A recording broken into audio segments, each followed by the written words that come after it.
Hello, and welcome to episode 15 of That 60s Recording Podcast, conversations inspired by the golden era of recording. I am your host, Joe Montague. It's Monday evening at 20 to 8, and as usual, I'm leaving this absolutely last minute.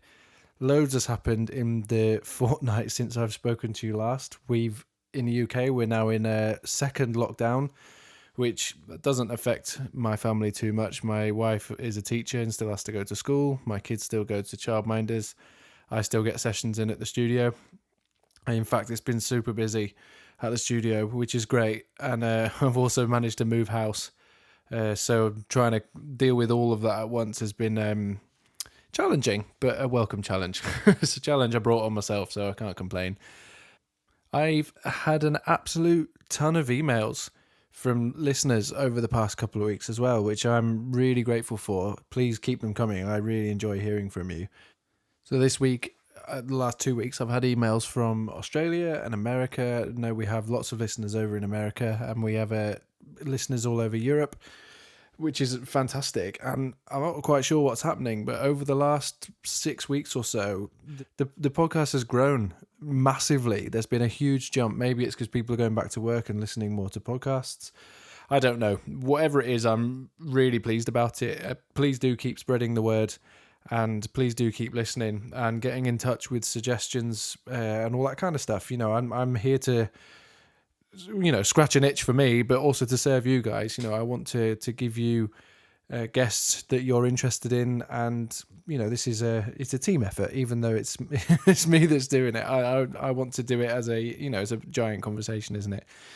Okay, so today I'm continuing the conversation that I had with Neil Innes from ATA Records in Leeds. He is as you will have heard in the first episode, he's just such a knowledge on all things classic recording.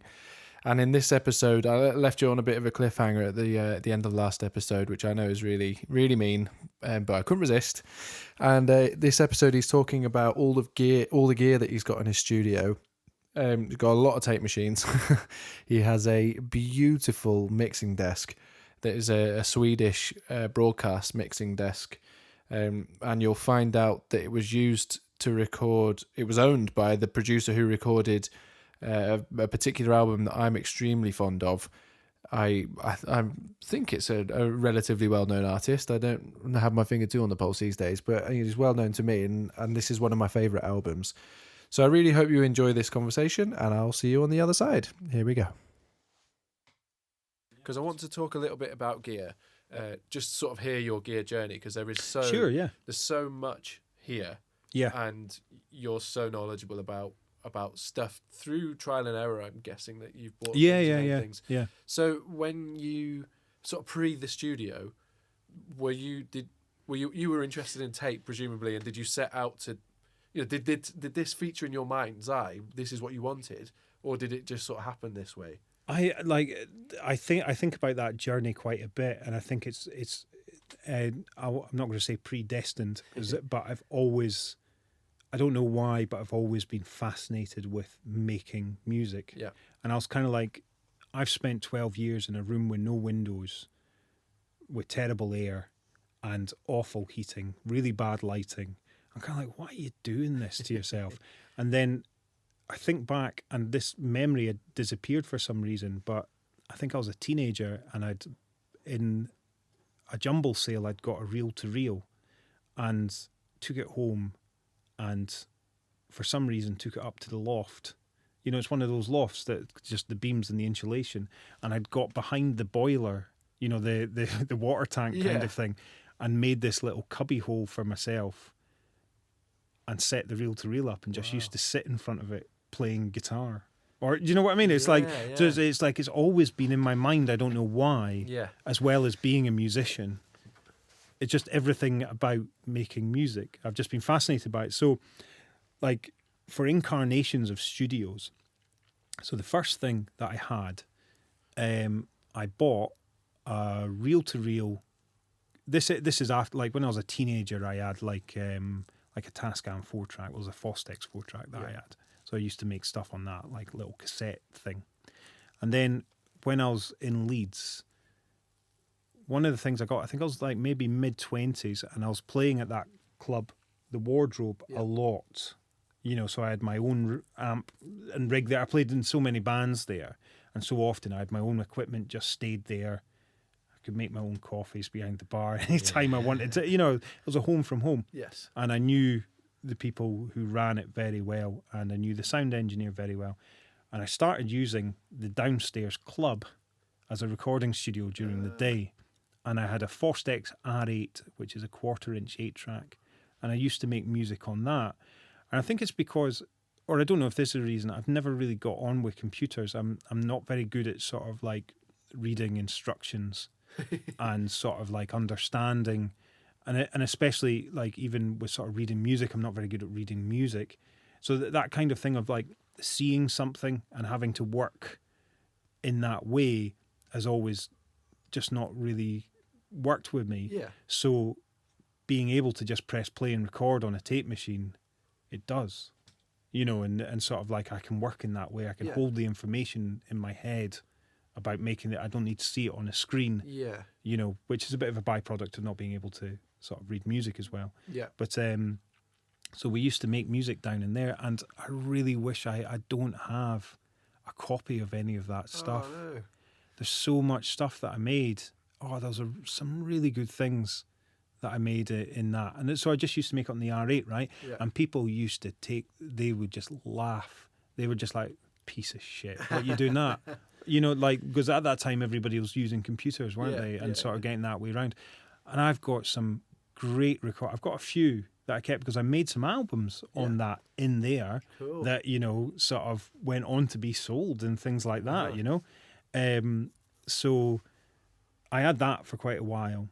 And then we found this place, and I made some music in here because see, with that R8, I didn't have any preamps.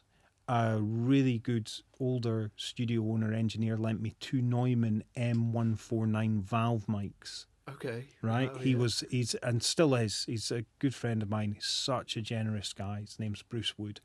Great sort of studio. And I've worked with Bruce. Yeah, Bruce is lovely. But Bruce is just so generous. Like if anybody ever needed anything, he'd be like, "Oh yeah, borrow this." Yeah. So he just used to lend me. Like I think I had them for 6 months. Wow. 2, not 1, 2 like Neumann valve mics. Wow. And so we've got recordings that we made with them, with a guy called Eddie Roberts. Yeah. The sort of like new master sounds. We did his jazz project. So there's guys around that, great players, and we'd made stuff with these 2 mics, no preamps, and the Fostex. And Eddie went away and mixed those albums, pressed them up, and sold them. Do you know what I mean? Like there's very little equipment there. The mics were great. Yeah. But aside from that, and the players were phenomenal. Yes, Guy called Gordon Kilroy on drums. Yeah, he's ridiculous. It's fucking amazing. Yeah. So you stick a couple of mics in front of that guy, and you're like, off you go. Yeah. So we did a lot with that.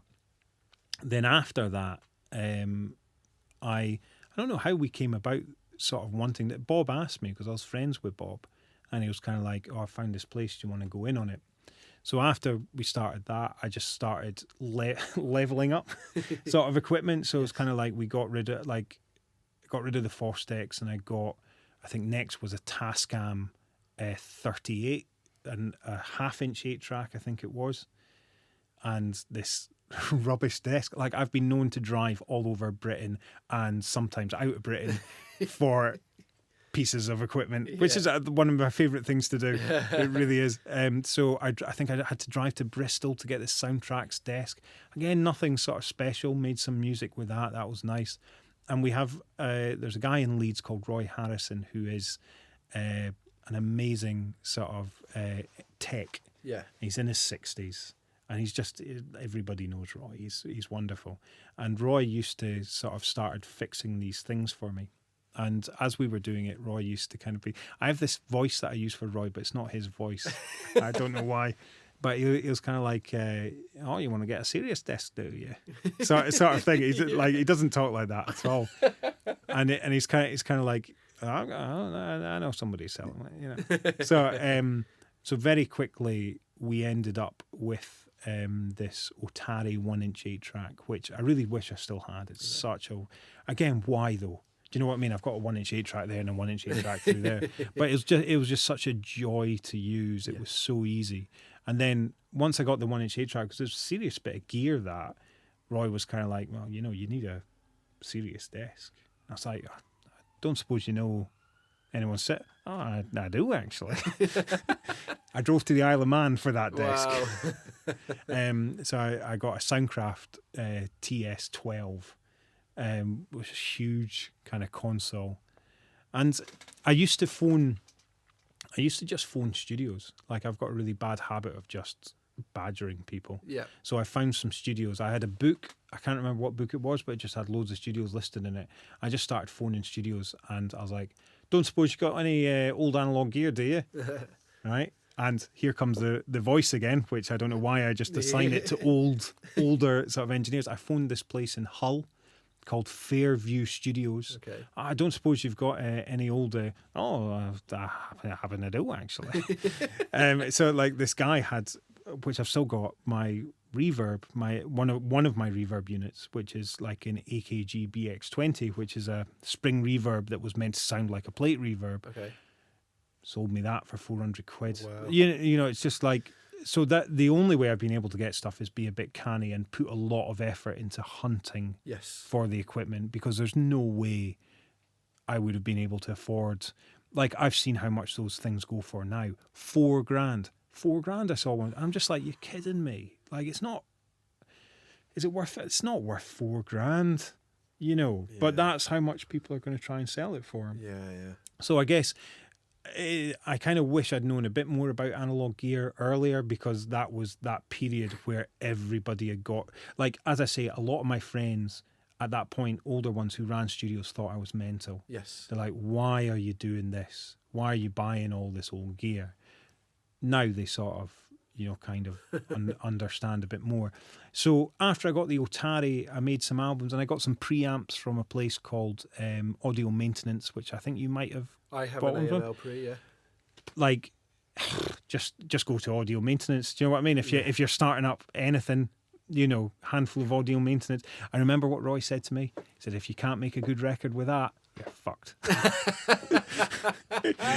Basically. Amazing. It was just like, if you can't get what you were looking for with those preamps. Yeah.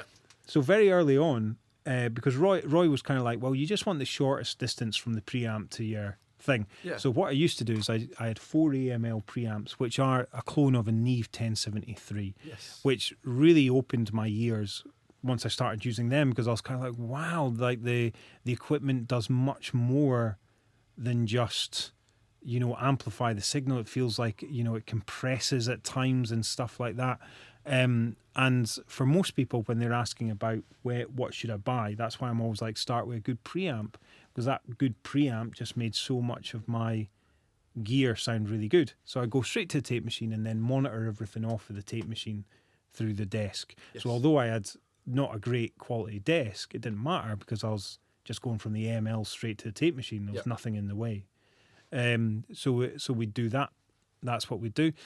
After making an album on that, which was a really great time, sort of I spent 9 months making, my opus. With a friend of mine, this singer, this songwriter, me and her just made loads of great music together. Loved working with her. That's when I started thinking to myself, it's still not sounding like how I want it to sound. It sounded great, but it wasn't how I wanted it to sound. Yeah. So that's when I ended up hunting down one of those tape machines. And again, Roy was a bit like, do you want to run a tape machine museum, or do you want to record music? Because you're buying, a money pit there. Yeah. And it's been a pain in the arse. So then from there, with that tape machine, I heard a lot of good things back that I liked. And I just, from that point, then started getting just buying more serious stuff. Yeah. Like buying this mixing console was a huge, huge thing for me. Yes. I had to do so much wheeling and dealing to get this sort of money together for this. Really? Oh, yeah. But it all came together in a really sort of serendipitous way, really getting the money together for this. But it was a lot well, in my terms anyway, I'm sure for most like proper studio owners, it's just like, well, that was cheap, Yes. but he ain't got. It's one of my mates' dad says, you got to have credit to have crunch, so for for people like us, Yes. it's a big investment, but again, the difference to what I'm doing, or the end sort of product of what you achieve with Yes. that is just because as you develop, your ear develops as well, doesn't it? Yeah, And even the way that we listen to the music that we like is really not good enough. Yes. Like I ended up treating myself to a good stereo setup at my house, which again, you put music on and you go, I've never heard that line before. Yeah. Why have I so that's one of the things that I started realizing. It's like all this music, it's just being squashed into a way that we're not sort of listening to it as it intended. Mm-hmm. And my God, when you've got like great speakers and a great room and great amplifiers, and I mean that with studio and at home, it doesn't matter. Yeah. Because that's one of the things I realized recently was when I got a Leak valve amp at my house, an old one with a really nice pair of tannoy speakers. Uh-huh. And before I got the tannoys in there, you put on a record and you're just like, it moved me Really, in wow. such an like we put on The Harder They Come, Jimmy Cliff, right? And I almost cried because I could hear everything. I was in the room, and I was like, shit, like. Not that I'm listening to, like, if you don't have, like, I was kind of thinking to myself, so is all music like this then, actually? It's like all music is just incredibly 3D and and it's like, oh, it kind of is actually. We just don't get to hear it in that way.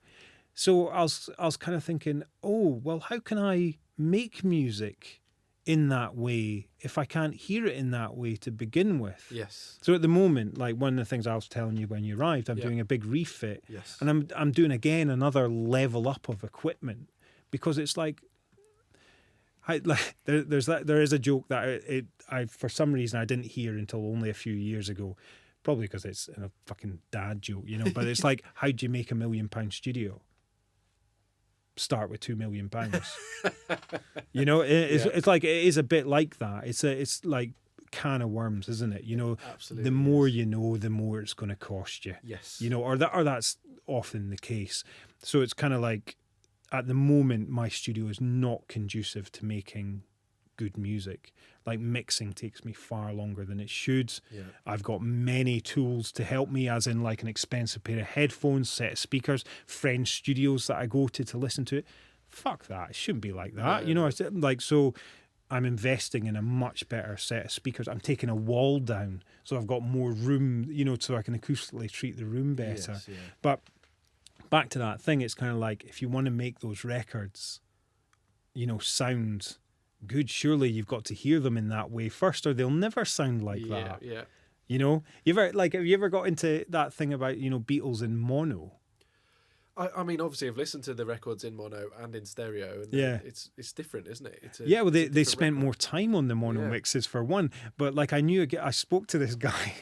I was on at someone's birthday, right? And this friend of mine that I hadn't seen for ages, we were talking about stereos, and he's like, "Oh, you've got to meet my mate. I can't remember the guy's name, but they had a club, met two members, called the Mid Appreciation Group, right? And it's all about mid band, right? And this guy had just got a Garad, I think it's pronounced Garad, 301 record deck, very expensive record deck that he had a mono shell for.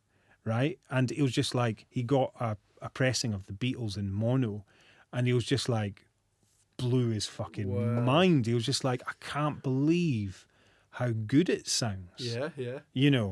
That's madness. Yeah. So again, there's another can of worms there. And like, who's got the time? Do you know what I mean? Like, I don't have the time, but it's just I'm obsessed by it. But that sort of sums up ATA as an entity, doesn't it? Like stubborn obsession. Yeah, but you're selling, you're making music in the way that you've described, and you're selling it, in a medium that honors the way that you've recorded it. Yeah, I mean, you can download it. Yeah, and I buy the CDs off you. Yeah, but I want them to be as good as well, and that's the other thing. Is sort of like, sort of not compromising. You know, so the digital is, well, I don't know. It's hard for me to judge, I guess. But presumably you've got a loyal fan base of, there's guys like me who just like your music, and I want to consume it in whatever way is convenient for me. Yeah. But you will have a percentage of your fan base will be audiophiles who buy the records and listen to them in the way that you're discussing right now. Yes, yeah, which is great, because there's another thing that we haven't got to yet as a record label, but it's on the slate for us to do. Yeah, and I'm fascinated by this. It's the reel-to-reel market. And the thing that they're into is getting a copy of, not like a second or third generation copy of the master reels. Yes. Right? And knowing what I know now, about how you listen to stuff on, when you get a good stereo and good amps, it's like getting a reel-to-reel and listening to stuff from that. Because, like, as I said, it's a destructive process almost each time you take it somewhere else. Yes. So some of my favourite listening experiences is straight off of that, the 2-inch tape machine.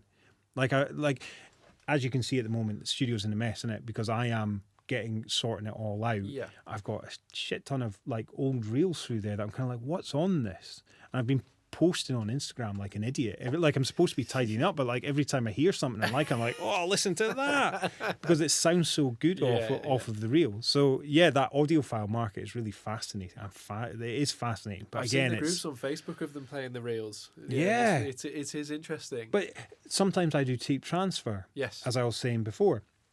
And I get master reels here that, from old recordings. We had this guy called Nick Kamen, who's like, you might be too young to remember the Levi's advert where the guy takes his jeans off in the laundrette. Oh, no, I do remember that. Yeah, so it turned out to be a pop star, that guy. Nick Kamen, his name was. Okay. So I was transferring his master reels. You wouldn't believe how good they sounded. Really? Oh, and again, it's that era of players, like Michael Jackson's 80s, sort of players, that start, tuned from start to the end, no faults, bang, off you go, great Moog bass, everything's amazing. Yeah. Listening to those reels, it blows your head off, just the kind of the depth, the quality of it. So every time you kind of take it to another medium, it's possible that it, again, just devote, a little bit's taken away almost, Yeah. sort of thing. But again, it's, how can people... No, it took me years to get a stereo that I wanted, and that was me sort of relaxing my kind of quite strict sort of purse strings that have had to be put in place to afford doing this. Yes. You know what I mean? I And do. so it's just like, again, it's kind of like, does it all matter? Maybe it doesn't, because at the end of the day, a tune's either going to kick or not, it's either going to make you move, make you, whatever. And that journey further down to, find the nuances or whatever are up to the listener, or up to the person. And, you'd hope that it communicate anyway. Yes. Like I said back before, when I listened to, like, maybe I didn't say this, but that R8, listening to when I had just two brilliant, like these great mics, and that was it. Those recordings sound fucking great. Yeah. I'm kind of like, what the, I've got that one somewhere. Like, I've just got one of that. Right. And it was just a trio, sax, double bass and drums. Oh, and cool. it just sounds so good. And I'm just like, Yeah. why? It is. It's mind-boggling. It's percentages, isn't it? The little percentages. I think it does matter personally, and it's the sort of thing that is going through my mind right now is what you were saying earlier about working straight in the sort of in Logic or Pro Tools or whatever, or going straight through into like digital conversion. Yes. With like before, not now, like not going through a preamp or anything. Like first, it's all those little percentages. Very expensive percentages. That do make the difference. Me and my mates laugh, because like every decision, we've probably laughed about this, but it's like every decision ends up costing you like upwards of sort of £500 to £1,000. Exactly. Like, oh, fuck. Well, this is it. Like Olivia, my wife, used to curse when I'd come and visit you, because every time I come visit you, I'd go home and want something else. But it's all been worthwhile. But yeah, I think you're totally right, and it is worth it. Just on a slightly different subject, I'm interested in, I think I think it would be interesting to hear about this desk because it's a very cool. Oh yeah, thing. and it's quite interesting. Like the desk itself, it's built by Swedish government. You know, so it's no brand. It's kind of like, you know how all like the reason you have an EMI desk is because there's no companies that were making mixing consoles. Yeah. Mixing console wasn't a thing, if you know what I mean. So it's like EMI made their own mixing consoles, Decca made their own mixing consoles, Pi made their own mixing consoles. Okay, yeah. Because you had in-house people who built that for you. Yeah. Because Soundcraft, or that's the first one that popped into my head for some reason. Or Neve, for example. You know, I can't remember where he started off, but you know, the BBC had early Neves that weren't called Neves. Yes, yeah. I think. I might be wrong. But this console is by Swedish Radio. It looks like what you'd imagine Swedish government issue recording desk would look like. It's gunmetal grey. It's built like a tank. It's an incredible console. So it's again, it's like where, and I've often had to do this a lot, and it's a great thing to do. Find out the things that are just as good as the expensive things. Yeah. Right? Yeah. That's the trick I've kind of learned with a lot of stuff. Like I have a lot of Russian stuff. You do, yes. That is amazing.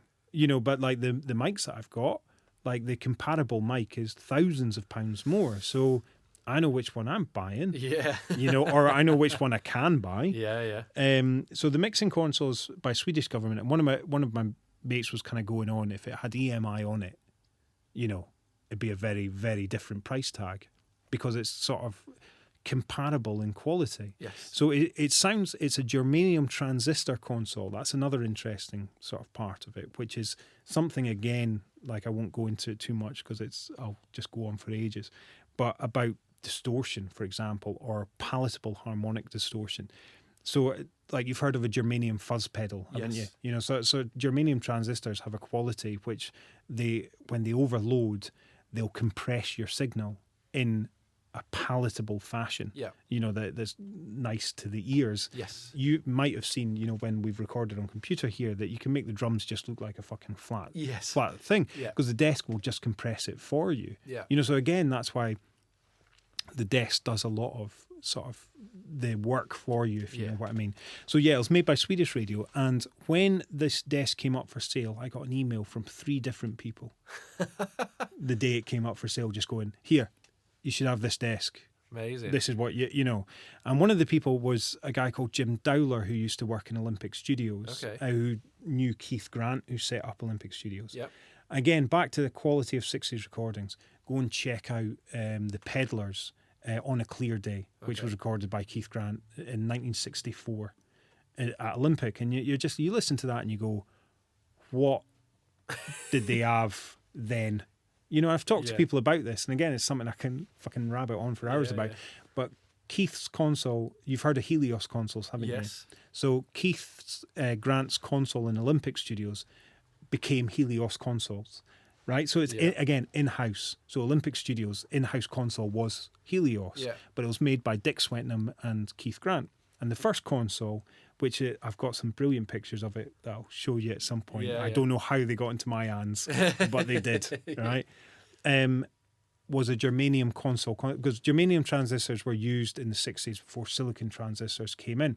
Again, silicon transistors, almost like solid state and valve, lack that kind of harmonic, like turning on a tap almost, distortion quality, you know? So just to run a bit of the history of this then. Yes. Because my knowledge of consoles comes from the Beatles albums. So from what I understand, it was Valve consoles until the late 60s. Not exclusively, because Keith's console was not Valve. Okay. You know, so you could still make, you know, like it wasn't exclusively made out of valves all the way through. Okay. You know, so yeah, that's one I guess I hadn't thought about too much, but yeah, so I know for a fact, like Keith's consoles were never Valve, or the Olympic Studio ones were never Valve. Okay. I think the tape machine was. Yes.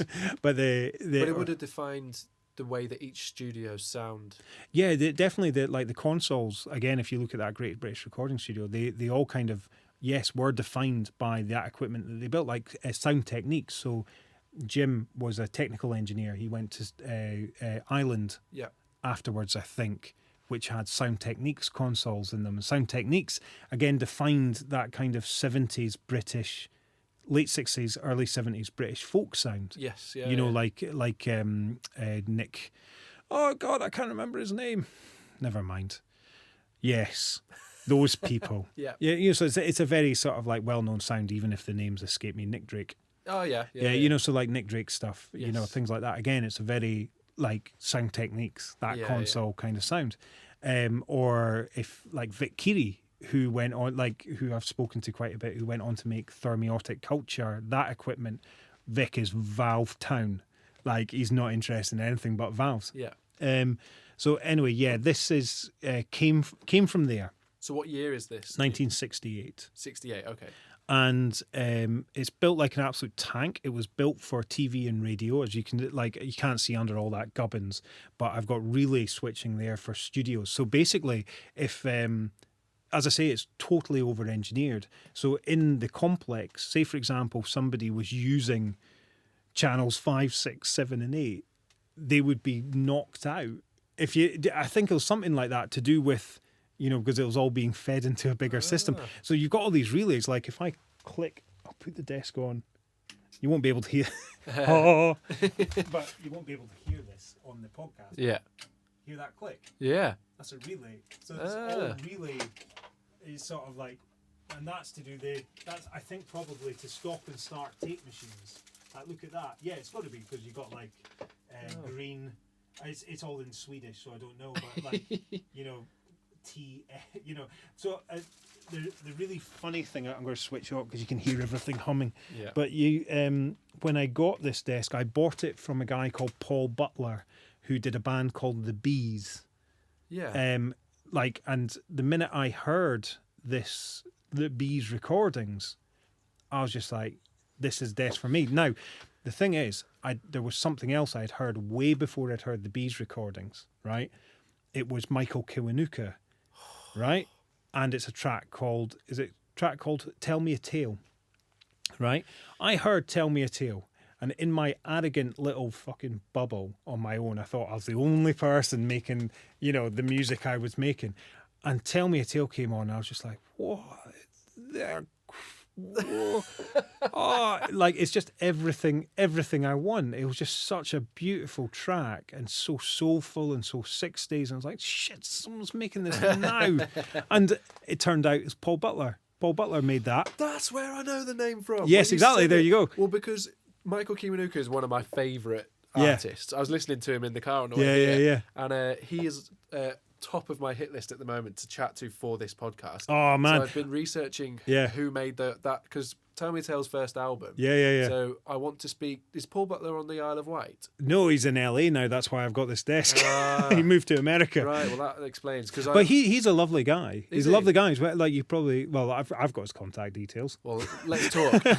I need to speak with him. So Paul was selling this desk. Like Paul was moving to LA. Yes. So anyway, like I heard Tell Me a Tale, and I was just like, God, that's exactly how I want my records to sound. And my records, I didn't think were sounding anywhere close to that, you know, sort of thing. And it turned out that was this desk, the exact desk that was recorded on. Seriously? Yeah, man. This is Paul's desk, so that's.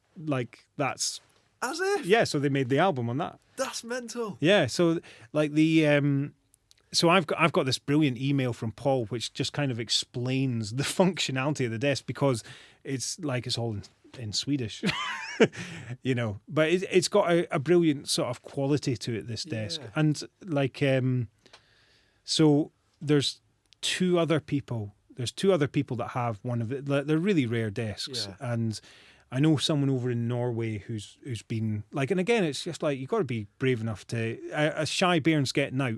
If one of my friends says a lot, shy kids get nothing. So in other words, you've got you need little sort of like subtitles because that was full on Scottish. You've got to like one of the best things is just be brave enough to just speak to people. You know, so I'm always speaking to people. So I tracked out weirdly. This is a weird synergy as well, right?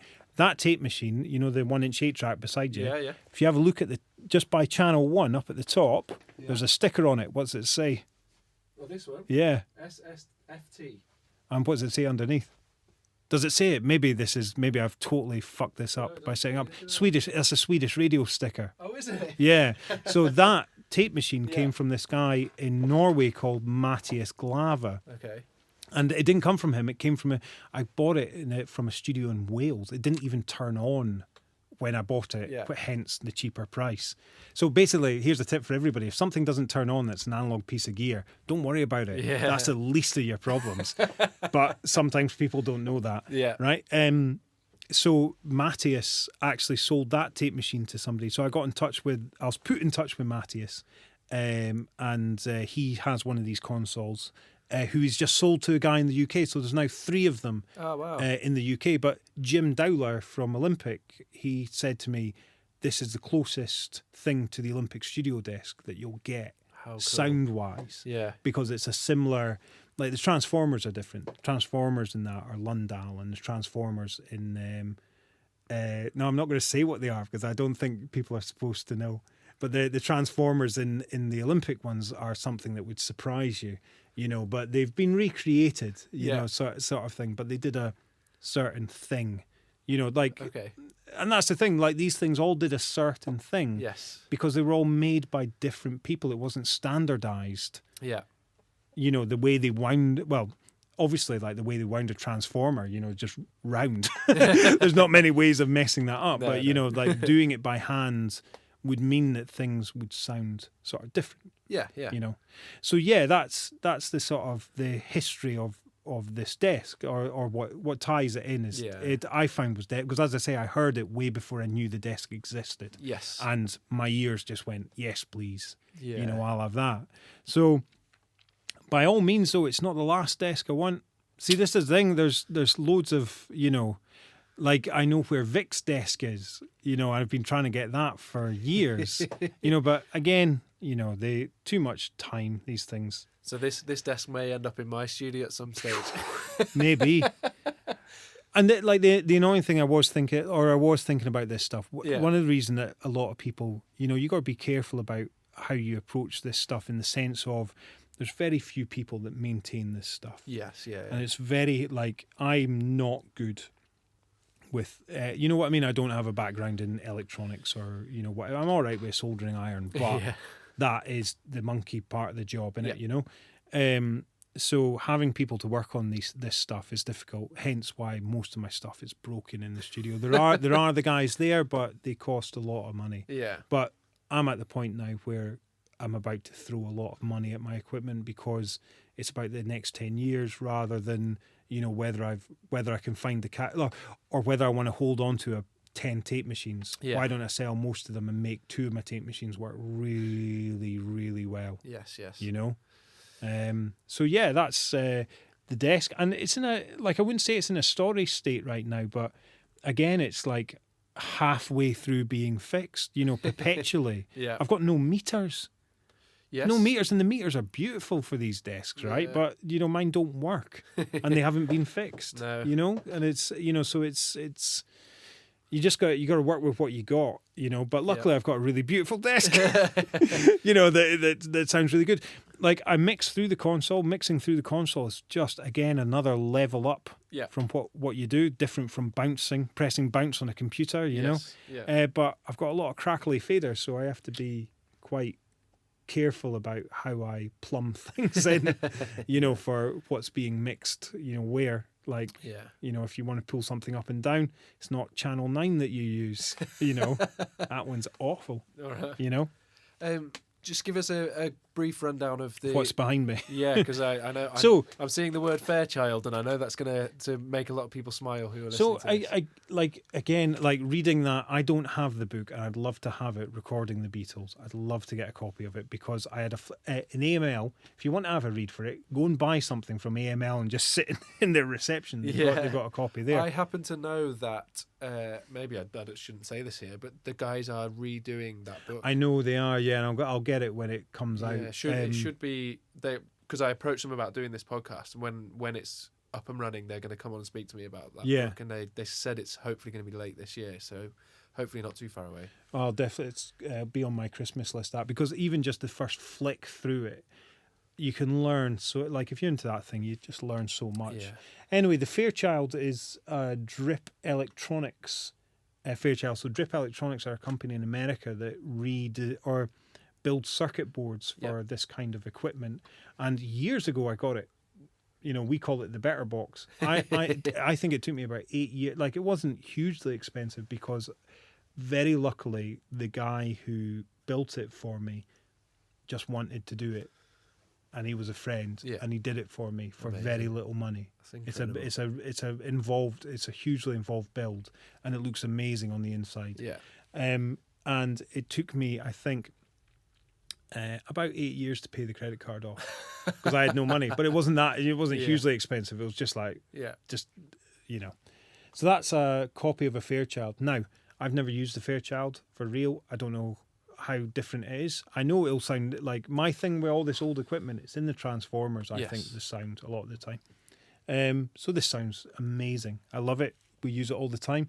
Like, a lot of the time, as you were saying, you know, earlier, it's a sum of parts. Yes. You know, so why do things sound so good? Well, got a really nice mic. Start with a really good musician. I've got a really good mic going into a really good desk, which then comes out of the really good desk and goes into the really nice Fairchild. Above the Fairchild is a couple of Pultecs. Again, these are AML, Audio Maintenance in Manchester, who I have to say, like, so affordable. You know, if you're going to be that preamp, you can buy that Did you buy the one that you have to build? No, I emailed him and said, I would love to build this. Do you think it's a good idea? And he basically emailed back and said no. Yeah, he's quite to the point. I was just bought it. It costs £100 to have him. Yeah, so my mate a mate of mine in Bristol had bought them, like, and put them together. £200. Yeah, £200 for like a Neve 1073, and I think it's the best thing out there. Like, I've spoken to them about, not that I know a lot about the design, but I just know how in depth they've gone. Well, he worked for Neve, didn't he? I think he did. Yeah, I can't remember exactly how, because you know, so he knows what he's doing, that guy. So these Pultecs, I've spoken to him about that as well. What else do they do? Man, it really annoys me because I've spoken to him about the stuff that they've R&D'd and haven't built yet. You know, just got prototypes of, and I'm just like, well, I want, you know, that, please. So again, you know, like, what do these cost? £800? Yes, each, like, I think. That's nothing, you know, because they blow anything else out. Like, Warm Audio's like good entry level stuff, but I know for a fact they're not Pultecs. Yeah. Do you know what I mean? Like not to diss them or anything, because they're a great piece of equipment. Yeah, but it's not a Pultec. No. The way it's designed on the inside, it's not a Pultec. It's not a Pultec. I'm like a right knob there. Above this, I love this. This is my amp repairer, who's amazing. I love Howard. Built me this because I've got an Ampeg Reverber Rocket guitar amp from the 60s, and I love it. I got it recently. Again, research, looking at photographs. Yeah, like, it's a great Soul Machine amp. Anyway, Howard redid the amp, sounded great, and then I was kind of like, oh, that spring reverb is just to die for. He says, well, I've got an old tank from an amp, so he just built me the circuit from an Ampeg Reverber Rocket and stuck it in a lovely old box. How cool! It's beautiful spring reverb, and above that is my Maestro Rhythm King drum machine, which is a 1960s drum machine that was used quite. A lot of people will know Sly and the Family Stone. Yep. Sly and the Family Stone drum machine. Wow. That's what they used on, like, a Riot's Going On. Like, that's. Yeah. Do you know what? Can I say, like, I was speaking to a guy who worked at Olympic Studios as an engineer who worked with Sly Stone, right? And he says he remembers nothing about it. He was there for 7 days. He took a line of, like, he says he arrived at the studio with him and his sister, a huge bag of cocaine, and a Maestro Rhythm King. Amazing. And he doesn't remember much more. What a great story. I know. It was brilliant. He called it the Funk Box. Sly Stone called it the Funk Box. Amazing. Or Larry Graham might have called it the Funk Box as well. I'm not sure. So yeah, that's my tower of stuff behind me, which I'm hoping to add to. You know, there's a lot of stuff that I want to have built soon, actually. Is that some EQs? Are they? Am I right in thinking they're your drum EQs? No, they're just again sort of like finding ways round thing. The desk itself is very. So that's another thing about 60s recording. They had very limited kind of EQs on a lot of stuff, and you're kind of like, how did you get things? That's something I meant to say about that Peddlers album. I know what EQs are on that desk, and you're like, how does that recording just sound so perfect and so good? Anyway, these are EQs that are, again, unfortunately not cheap anymore, but they come from, I think at a certain point in Neumann, what do they call that when they put the schematics up? Open sourced. Oh, yeah. I think at a certain point, I think a lot of that Neumann stuff was open sourced. So these are sort of, I don't quite know, they're kind of more Eastern European. Okay. Like LAW, LAWO, and BFE. So they're direct copies of, like, I think it's Neumann W4 something or other EQ module. So it's like a Danner module. These would fit in my desk, actually. So anyway, I just got them, and I've got a really good tech, and he just boxed them up. So they're really good parametric EQs from the 70s. And they're just really useful because I've got a lot of faults in my room sonically. So I have to kind of I've got a lot of faults in the mixing room too. So I have to be quite careful. I need some surgical EQs at the moment to remove those sort of boomy things. So the reason I use them is because the tom drum will resonate, like the sort of standing wave is the same as the sort of 13-inch tom. So you hear on a lot of my early recordings, dung, gung, gung, dung, sort of, and I love the sound of it, actually. It's pretty cool, but it'll peak right out, sort of thing. So that tames that down a little bit. I think I'm going to have to take some photos to put on my Instagram so that people can see some of this stuff. £5 a shot.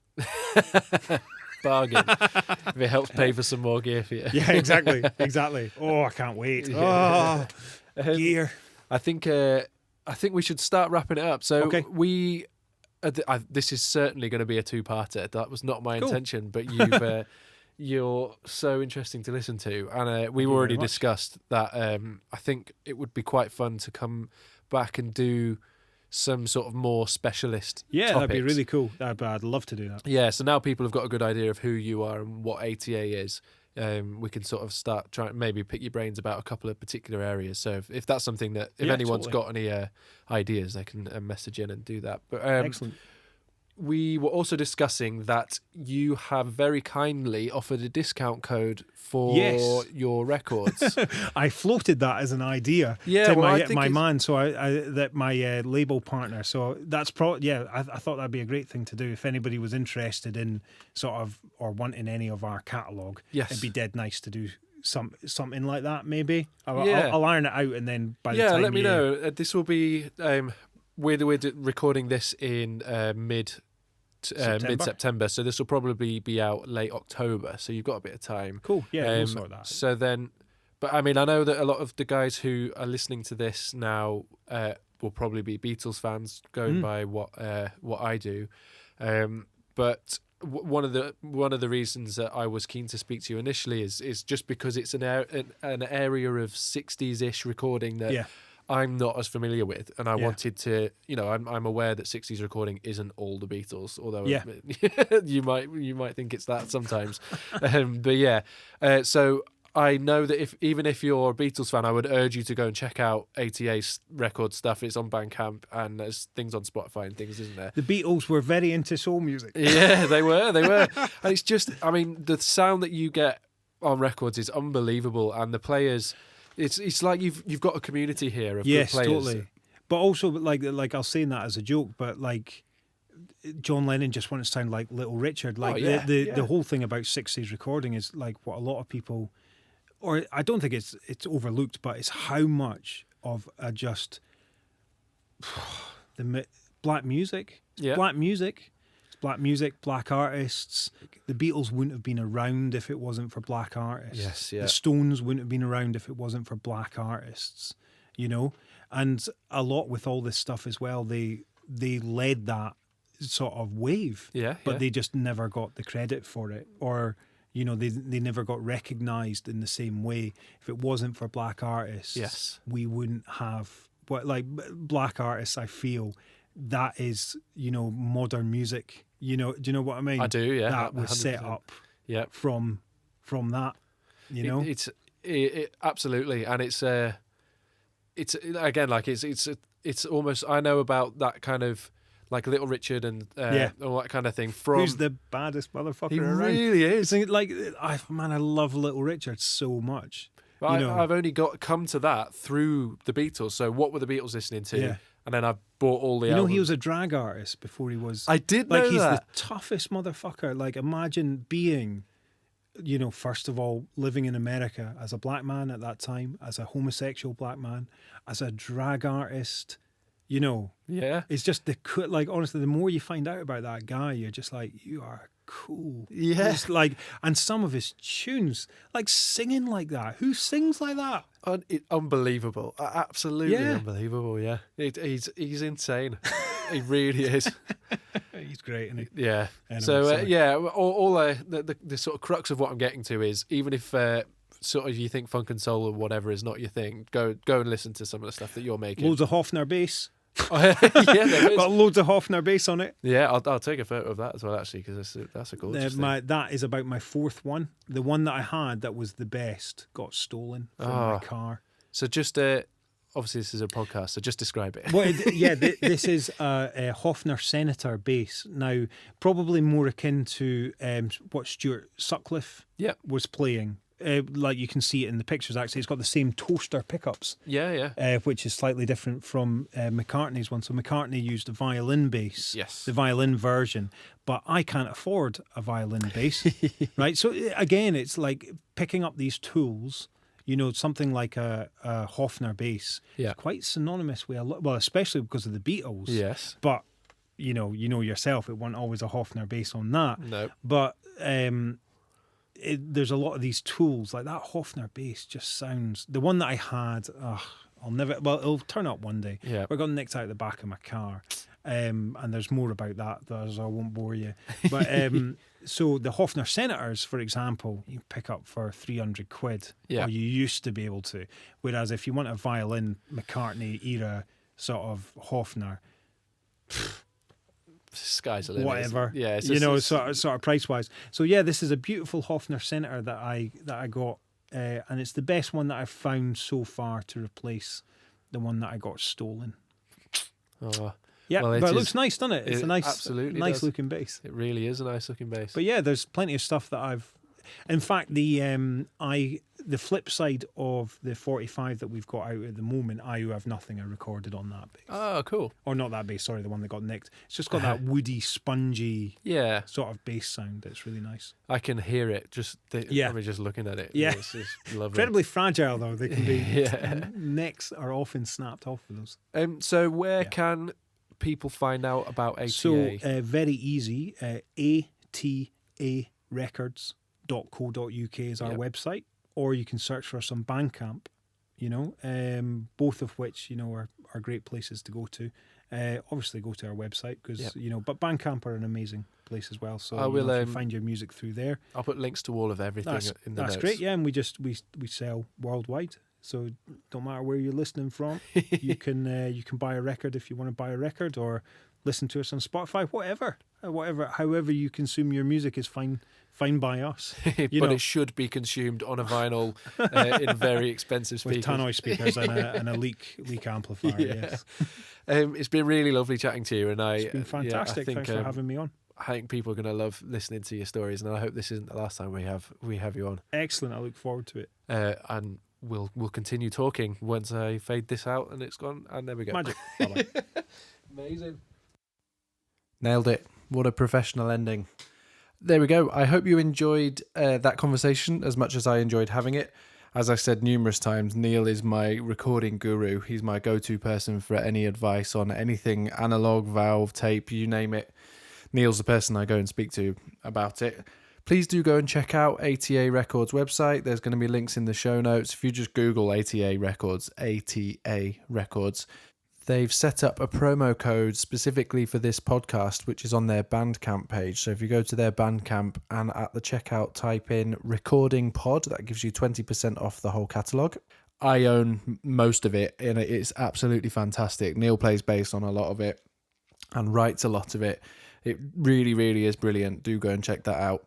I'm very excited because in 2 weeks' time I have a super guest who is Jerry Hammock, the author of the Beatles recording reference manuals. He has a new book coming out, which is volume 5, covering 1969 to 1970, which is Let It Be through to Abbey Road. He is meticulous in his research and knows a huge amount about how the Beatles recorded their stuff, and it really interested me as to just how he went about it, and then some sort of specific points that come up. So I'm really excited to share that episode with you. So that'll be coming out in 2 weeks' time. As usual, you can get in touch with me at joe@allyouneedisdrums.com, or you can visit my website, allyouneedisdrums.com. I am on Instagram at allyouneedisdrums.